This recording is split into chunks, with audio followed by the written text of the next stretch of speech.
Hello guys, आप सभी का हमारे यूट्यूब चैनल माउसा क्लासेस में स्वागत है। और जो भी नए व्यूअर्स हैं हमारे चैनल्स को सब्सक्राइब करें, अपने दोस्त यारों को भी बताएं। हम इसमें क्लास 9 के लिए पढ़ रहे हैं नंबर सिस्टम। हमने रेशनल नंबर तक बता दिया था, इसमें क्या क्या बताया था जो एक बार फिर से हम आपको रिव्यू करवा दे रहे हैं। नंबर सिस्टम में हमने पढ़ लिया natural number, whole number, integer, और फिर रेशनल नंबर PYQ के फॉर्म में, डेसिमल्स के बारे में, टर्मिनेटिंग, नॉन टर्मिनेटिंग, और नॉन टर्मिनेटिंग के टाइप भी पढ़ लिया। नॉन टर्मिनेटिंग का नॉन टर्मिनेटिंग रिपीटिंग और नॉन टर्मिनेटिंग नॉन रिपीटिंग। इसके आगे हमने उसको नॉन टर्मिनेटिंग रिपीटिंग को हम लोग ने फ्रैक्शन में कन्वर्ट करने के लिए भी सीख लिए थे। और आगे ये है, फिर आगे हमें पढ़ना है रियल नंबर्स के बारे में। किसके बारे में? रियल नंबर्स के बारे में। तो रियल नंबर क्या कहता है? Real numbers are the set of all numbers that can be found on the number line. जो कहाँ मिलेगा आपको? नंबर लाइन पर मिलेगा। इसके अंदर क्या क्या आएगा? जितने भी रेशनल नंबर है सभी है। तो रेशनल नंबर के अंदर कौन कौन सा आता है? इंटीजर, फ्रैक्शंस, या टर्मिनेटिंग और रिपीटिंग डेसिमल्स, ये सभी क्या है? रेशनल नंबर है। अगला है जो ऑल इरेशनल नंबर भी। इरेशनल नंबर में जैसे √2, pi, non terminating, non repeating decimals, ये सभी क्या है? Real number. और रियल नंबर मिल करके ही बनता है क्या? रेशनल और इरेशनल्स को मिला करके हमारा रियल नंबर बनता है। तो रेशनल नंबर को हम लोग PYQ के फॉर्म में लिख सकते हैं, लेकिन क्यू क्या नहीं होना चाहिए? 0 नहीं होना चाहिए। और इरेशनल नंबर किसे कहते हैं भाई? जिसको हम PYQ के फॉर्म में नहीं लिख सकते हैं। क्या कर सकते हैं? नहीं लिख सकते हैं। और ये मोस्टली क्या होता है? Non terminating non repeating numbers होते हैं। क्या होते हैं? Non terminating non repeating numbers होते हैं। ठीक है, आगे बढ़े। आगे जब बढ़ते हैं तो इसी में हमें पढ़ना है addition property. Addition property of real numbers. Addition property of real number कहता है कि जोड़ने के कुछ नियम्स हैं। तो जोड़ने के कुछ नियम्स में सबसे पहला आता है क्लोजर प्रॉपर्टी। क्या आता है? Closure property. क्लोजर प्रॉपर्टी कहता है कि कोई भी दो रियल नंबर्स को जब जोड़ा जाता है तो हमें क्या मिलता है? रियल नंबर मिलता है। Sum of any two real number gives real number. जब भी कोई दो रियल नंबर को जोड़ा जाएगा तो क्या देगा? रियल नंबर ही देगा। ठीक है, इसके बाद हमारा है कम्यूटेटिव प्रॉपर्टी। कम्यूटेटिव प्रॉपर्टी कहता है कि जब भी कोई दो रियल नंबर को जोड़ा जाए, जैसे कि A+B को जोड़ा जाए या B+A को, तो हमें रिजल्ट सेम इक्वल मिलेगा। जैसे 6 + 9 कर ले या 9 + 6 कर ले, दोनों का रिजल्ट 15 ही आना है ना। और अगला है, इसके अगला है एसोसिएटिव प्रॉपर्टी। क्या है? एसोसिएटिव प्रॉपर्टी कहता है ग्रुपिंग करने वाला चीज। जैसे कि अगर 3 नंबर है, क्या होता है? 6 + 3 + 2, पहले 3 + 2 को जोड़ लो, फिर 6 + 3 + 2 को जोड़ लो, कोई फर्क नहीं पड़ेगा, सेम चीज होगा, रिजल्ट सेम आएगा। ठीक है, उसके बाद एडिटिव आइडेंटिटी क्या कहता है? एडिटिव आइडेंटिटी कहता है कि यदि कोई भी रियल नंबर में 0 जोड़ा जाए, क्या जोड़ा जाए? 0, तो हमें रिजल्ट सेम मिलेगा। क्यों? क्योंकि वो रियल आइडेंटिटी मिल गया। हम लोगों का भी एक आइडेंटिटी है भाई, हम लोग में 0 नहीं जोड़ा जा रहा, लेकिन कुछ तो पहचान है। फिर यहाँ देखो क्या कह रहा है? Additive inverse. अच्छा, एडिशन का अपोजिट क्या होता है? सब्ट्रैक्शन होता है। क्या होता है? सब्ट्रैक्शन होता है। जोड़ का उल्टा घटाव। एडिटिव इनवर्स कहता है कि जब कोई रियल नंबर और उसके एडिटिव इनवर्स को जोड़ा जाता है तो हमें क्या प्रोडक्ट मिलता है? 0 मिलता है। जैसे एग्जांपल लेते हैं, 6 का एडिटिव इन्वर्स क्या हो जाएगा -6। जब आपस में दोनों को जोड़ेंगे तो क्या आएगा रिजल्ट 0। ठीक है, इसके आगे हमें पढ़ना है मल्टीप्लिकेशन का प्रॉपर्टी। क्या पढ़ना है? Multiplication property of real number. Multiplication property of real number कहता है कि कोई दो रियल नंबर का प्रोडक्ट हमेशा क्या मिलेगा? रियल नंबर मिलेगा। ये कौन सा प्रॉपर्टी हो गया? क्लोजर। हाँ, एडिशन वाला कभी भी सब्ट्रैक्शन में अप्लाई नहीं करना है। इसमें नहीं करना है, सब्ट्रैक्शन में अप्लाई नहीं करना है। अगर आप कर दोगे तो गलत रिजल्ट आएगा। उसी प्रकार मल्टीप्लिकेशन वाला कभी भी प्रॉपर्टी डिवीजन में नहीं होता है, और डिवीजन और सब्ट्रैक्शन का कोई प्रॉपर्टी ही फॉलो नहीं होता, इसलिए नहीं होता है। तो मल्टीप्लिकेशन का सबसे पहला प्रॉपर्टी क्या है? Closure property. जिस तरीके से एडिशन में क्लोजर प्रॉपर्टी था कि दो रियल नंबर को जोड़ने पर हमें रियल नंबर मिलता है, उसी तरीके से दो रियल नंबर का प्रोडक्ट हमेशा क्या आएगा? रियल नंबर आएगा। जैसे एग्जांपल लिख सकते हैं 6√3 इंटू √3 4√3।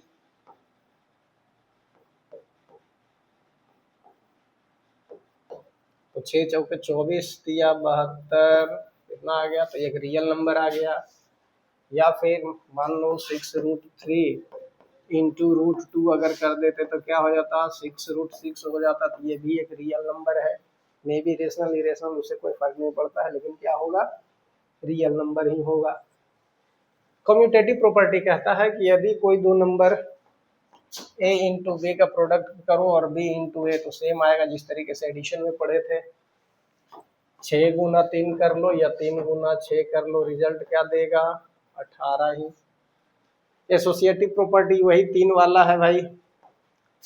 पहले a गुना b कर लो, बाद में c कर लो, फिर a गुना b c कर लो, कोई फर्क नहीं पड़ेगा, सेम रिजल्ट आना है।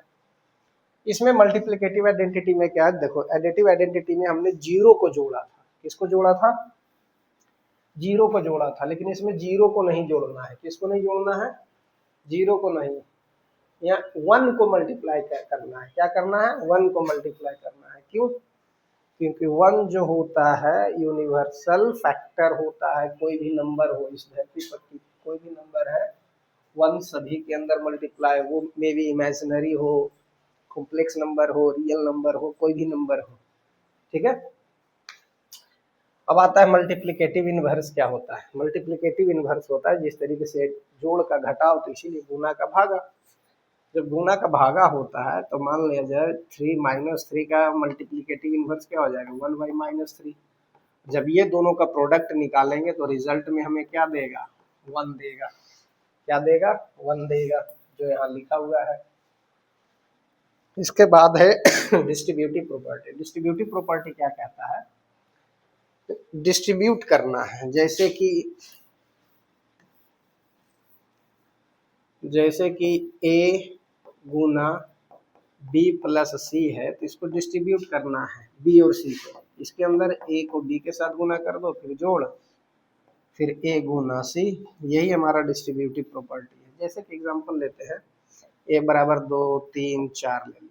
ठीक है, जब रिजल्ट निकालेंगे तो 14 आएगा। तो पहले क्या करना है? 2 गुना 3 प्लस 4 गुना 2। क्या करना है? 4 गुना 2। तो ये क्या हो जाएगा? 6 प्लस 8 कितना हो जाएगा? 14। ये भी एक रियल नंबर है। ठीक है, आगे बढ़ते हैं। तो रेशनलाइजेशन है, और रेशनलाइजेशन कुछ ज़्यादा है नहीं, टफ है नहीं, आसान है। इसमें सिंपल सी बात कहा जाता है, जो रियल नंबर को प्रेफर करता है किसमें कन्वर्ट करने के लिए? इरेशनल डिनोमिनेटर्स को रेशनल में कन्वर्ट करने के लिए। इरेशनल डिनोमिनेटर्स को किसमें? रेशनल में कन्वर्ट करने के लिए।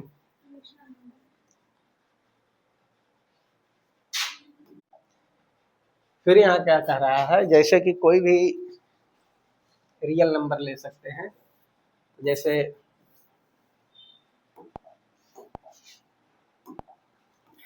6/√3 है, तो उसके कंजुगेट से गुना करना होता है। कंजुगेट कहने का मतलब होता है जो नंबर डिनोमिनेटर में है, सेम नंबर से अगर गुना करते हैं तो ये क्या होता है? नीचे वाला जो भी इरेशनल है, डिनोमिनेटर में, जैसे कि हम फ्रैक्शन में जब लिखते हैं तो न्यूमरेटर अपॉन डिनोमिनेटर, और डिनोमिनेटर में क्या रहता है, इरेशनल। इरेशनल को हटाने का प्रोसीजर ही क्या कहलाता है, रेशनलाइजेशन कहलाता है। तो सिंपल तरीका देखो क्या है ये है, इसको जब मल्टीप्लाई करेंगे तो 6√3/3 हो जाएगा। ये हमारा क्या हो गया, एक रेशनल नंबर में कन्वर्ट हो गया। अब 3 का जो भी डेसिमल में आता है वो गुना करके 3 से डिवाइड कर दो, रेशनल नंबर कहला जाएगा। लेकिन यदि यही डिनोमिनेटर में प्लस माइनस अगर हो रहा तो, जैसे कि रह गया 6 + √3, तो इस केस में क्या करेंगे हम, सिंपल सी बात है, उसके कंजुगेट से, कंजुगेट कहने का मतलब है सेम नंबर होगा लेकिन जब गुना करेंगे तो यहाँ क्या हो जाएगा, माइनस। तो सेम कंजुगेट करने का मतलब 3√3/3 माइनस √3 से जब हम गुना करेंगे तो ये हमारा किस में कन्वर्ट हो जाएगा, रेशनल में कन्वर्ट हो जाएगा। जैसे इसको करके देखते हैं गुना, तो यहाँ क्या हो जाएगा और मोस्टली यहाँ देखो दिख रहा है a+b और a-b, a+b और a-b, और अलजेब्रा का ये एक बेसिक फार्मूला होता है जो किसका होता है, a² - b² का। अगर रूट का स्क्वायर करते हैं तो हमें सिंपल जो, अगर √a का स्क्वायर करते हैं तो हमें क्या मिलता है, a मिलता है। इसीलिए हमें इस फॉर्मेट में ले आते हैं ताकि क्या हो जाए, ये कैंसल आउट हो जाए, रूट हमारा हट जाए। ठीक है, जब इसको हम गुना करेंगे तो क्या हो जाएगा, 6×18 - 6√3 अपॉन में क्या हो जाएगा, 3 का स्क्वायर माइनस √3 का स्क्वायर। तो ये क्या हो जाएगा, 18 - 6√3/9 - 3। ये क्या हो जाएगा, 18 - 6√3/9 - √3। ठीक है, बात समझ में आया। आगे आप लोगों के लिए कुछ क्वेश्चन है जो हम करवा दे रहे हैं, बाकी होमवर्क देंगे, कर लेना है।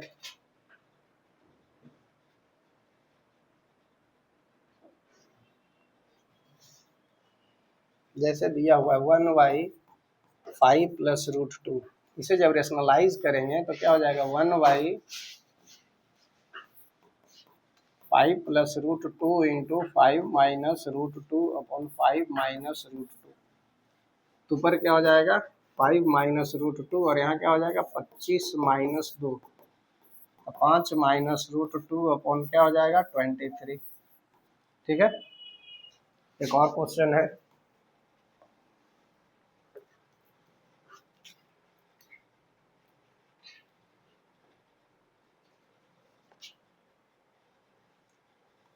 Five upon √3 + √5।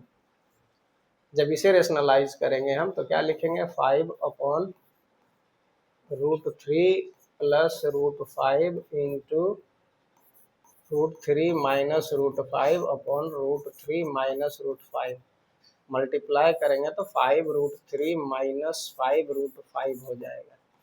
और इसे करेंगे तो √3 का स्क्वायर माइनस √5 का स्क्वायर होगा। जब ये होगा तो 5 कॉमन लेंगे तो ये क्या हो जाएगा, √3 - √5 हो जाएगा, अपॉन में क्या हो जाएगा 3 - 5 हो जाएगा। क्या हो जाएगा 3 - 5।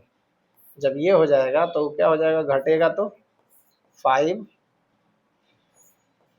√3 - √5/2 हो जाएगा माइनस का। तो माइनस जब हम यहाँ से हटाएंगे डिनोमिनेटर से तो यहाँ क्या लिख देंगे रिजल्ट, माइनस जब ऊपर जाएगा तो क्या हो जाएगा 5 √5 - √3 अपॉन में 2, माइनस ऊपर मल्टीप्लाई किया तो -3 हो गया और 5 क्या हो गया प्लस में। This is our result. ठीक है, कुछ क्वेश्चंस है होमवर्क में, कर लेना है। चलो ठीक है।